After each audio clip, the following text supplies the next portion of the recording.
Hello friends, welcome to my YouTube channel. My name is Harjeet Kaur. हम कर रहे थे बायो के ऑब्जेक्टिव क्वेश्चंस, जिसमें हमारा टॉपिक चल रहा है ह्यूमन फिजियोलॉजी। तो अगर आपको इस पर्टिकुलर लेक्चर की पीडीएफ चाहिए तो उसके लिए आप मेरा टेलीग्राम चैनल भी ज्वाइन कर सकते हो, जिसका लिंक आपको नीचे डिस्क्रिप्शन बॉक्स में मिल जाएगा। तो शुरू करते हैं। क्वेश्चन नंबर 101 है, What is the name of the vessel that delivers the nutrient-rich blood from the stomach and small intestine to the liver? हमें वेसल का नाम बताना है। What is the name of the vessel that delivers the nutrient-rich blood? जो कि nutrient-rich blood हमारे stomach से small intestine liver तक जो है उसको डिलीवर करती है। तो वेसल का नाम क्या है उस वेसल का? तो उसका नाम है हेपाटिक पोर्टल वेसल। ये रही हेपाटिक पोर्टल वेसल जो येलो कलर में आपको दिखाई दे रही है। तो ये न्यूट्रिएंट रिच ब्लड जो है इसको डिलीवर करती है, स्प्लीन, पैनक्रियाज, स्टमक, इंटेस्टाइन में उसको डिलीवर करती है। राइट, तो आंसर क्या आ जाएगा?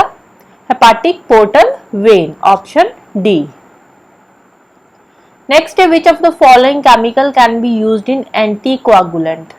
एंटीकोआगुलेंट के लिए कौन सा केमिकल यूज होता है? एंटीकोआगुलेंट मतलब हमारी बॉडी के अंदर ब्लड फ्लो करता रहता है, लेकिन वो कहीं पे भी जाकर कोआगुलेट नहीं कर होता, क्लॉट नहीं बनता उस ब्लड का, कहीं पे भी जाकर वो ब्लड जमता नहीं है। क्यों? क्योंकि हमारे ब्लड के अंदर एक केमिकल होता है जिसका नाम है सोडियम सिट्रेट। नाम क्या है? Sodium citrate. तो सोडियम सिट्रेट केमिकल है that is used as anticoagulant. Next है, क्लॉटिंग ऑफ ब्लड इन्वॉल्व्स। जो ब्लड की क्लॉटिंग होती है उसमें क्या प्रोसेस रहता है? तो उसमें जो फिब्रिनोजन है वो फिब्रिन में चेंज होते हैं with the help of thrombin. किसकी हेल्प से? थ्रोम्बिन की हेल्प से जो फिब्रिनोजन है वो फिब्रिन में चेंज हो जाते हैं और ब्लड का क्लॉट बन जाता है। नेक्स्ट है, विटामिन के इज रिक्वायर्ड फॉर। विटामिन के किस लिए? एक तो ब्लड क्लॉटिंग के लिए रिक्वायर्ड होता है, दूसरा ये बोन स्ट्रेंथ में भी हेल्पफुल होता है। राइट। नेक्स्ट है, how many bones are there in human cranium? Cranium में कितनी बोन्स प्रेजेंट होती है? क्रेनियम जो है ये हमारी स्कल का ही पार्ट होता है। तो क्रेनियम में टोटल नंबर ऑफ बोन्स कितनी होती है? तो इसमें टोटल नंबर ऑफ बोन्स होती है 8। कितनी बोन्स होती है? 8। कौन कौन सी? ये रही, ऑसिपिटल 2 होती है, टेम्पोरल 2, पेरिएटल, एक फ्रंटल होती है, एक स्फीनोइड और एक होती है इथमॉइड। तो टोटल कितनी बोन्स होती है? टोटल 8 बोन्स होती है। नेक्स्ट है, which one of the following parts of human brain is the regulating centre for swallowing and vomiting? अब कौन सा पार्ट है जो स्वेलो और वॉमिटिंग के लिए रिस्पॉन्सिबल होता है? तो हमारे ब्रेन का कौन सा पार्ट है? तो उसका नाम है मेडुला ऑब्लोंगेटा। जो मेडुला ऑब्लोंगेटा है ये कहाँ पे है? ये वाला जो पार्ट है। राइट। इसके बाद आगे जो है ये स्पाइनल कॉर्ड शुरू हो जाती है। तो स्पाइनल कॉर्ड के जस्ट ऊपर वाला जो ब्रेन का पार्ट है जिसको बोलते हैं medulla oblongata, this is responsible for swallowing and vomiting. Right, swallowing and vomiting के लिए ये रिस्पॉन्सिबल रहता है। नेक्स्ट है, which part of human brain is most highly developed as compare to others? Brain का कौन सा पार्ट है जो सबसे ज्यादा डेवलप्ड होता है as compare to other parts? तो कौन सा पार्ट है ये? सेरेब्रम वाला पार्ट, ये जो ऊपर वाला पार्ट है। राइट, तो ये पार्ट सबसे ज्यादा डेवलप्ड होता है। नेक्स्ट है, which part of brain is centre of thirst, hunger and sleep? Thirst, हमें भूख लगती है, प्यास लगती है, नींद आ रही है, तो इसके लिए ब्रेन का कौन सा पार्ट रिस्पॉन्सिबल होता है? तो इसके लिए रिस्पॉन्सिबल होता है हाइपोथैलेमस। कौन सा पार्ट है? हाइपोथैलेमस। ये पोन्स के ऊपर यहाँ पे ये वाला जो पार्ट है इसको बोलते हैं हाइपोथैलेमस। ये है hypothalamus. Hypothalamus that is responsible for thirst, hunger and sleep. Next है, centre of intelligence. Centre of intelligence किसको बोलते हैं? सेरेब्रम को। नेक्स्ट है, large part of human brain. Centre of intelligence भी सेरेब्रम है। लार्ज पार्ट देखने को ही पता चल रहा है कि सबसे ज्यादा जो बड़ा है वो कौन सा पार्ट है ब्रेन का? That is cerebrum. नेक्स्ट है, cerebrum is related to. Cerebrum किसका पार्ट है? ब्रेन का पार्ट है हमारे का। नेक्स्ट है the cells which have least regeneration capacity. जो मोस्ट रीजनरेशन कैपेसिटी है वो कौन से ऑर्गन की है, तो वो है लिवर की। मोस्ट जो रीजनरेटिव कैपेसिटी है, तो लीस्ट किसकी है, लीस्ट है ब्रेन सेल्स की।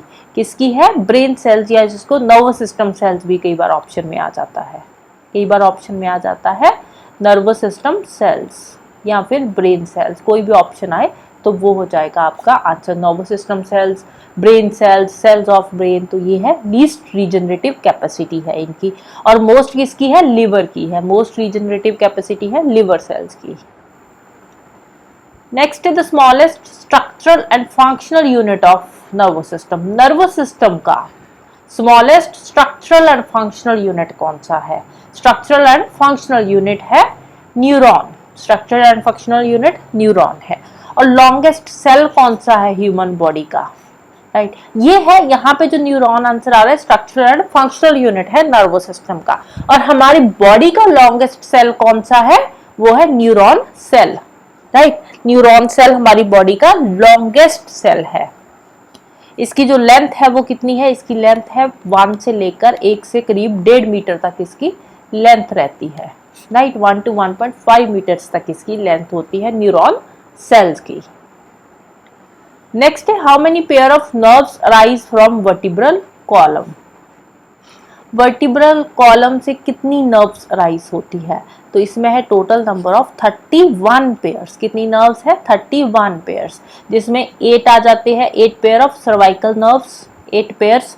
इसके बाद 12 पेयर आ जाते हैं ये थोरैसिस नर्व के, 12 पेयर्स आ जाती है थोरैसिस नर्व्स की। और लंबर नर्व पेयर कितने हैं? 5। लंबर वाले कितने हैं? 5। सेक्रल वाले अगेन 5 है, ये नीचे जो है सेक्रल वाले 5 है। और कॉक्सियल नर्व जो है इसका 1 पेयर होता है। ये जो है ये पेयर्स में है। राइट, ये पेयर्स में है, 8 पेयर, 12 पेयर, 5, 5 एंड 1 पेयर। तो टोटल आप इसको देखोगे तो 31 आ जाएगा। इसका टोटल कितना आ जाएगा? 31।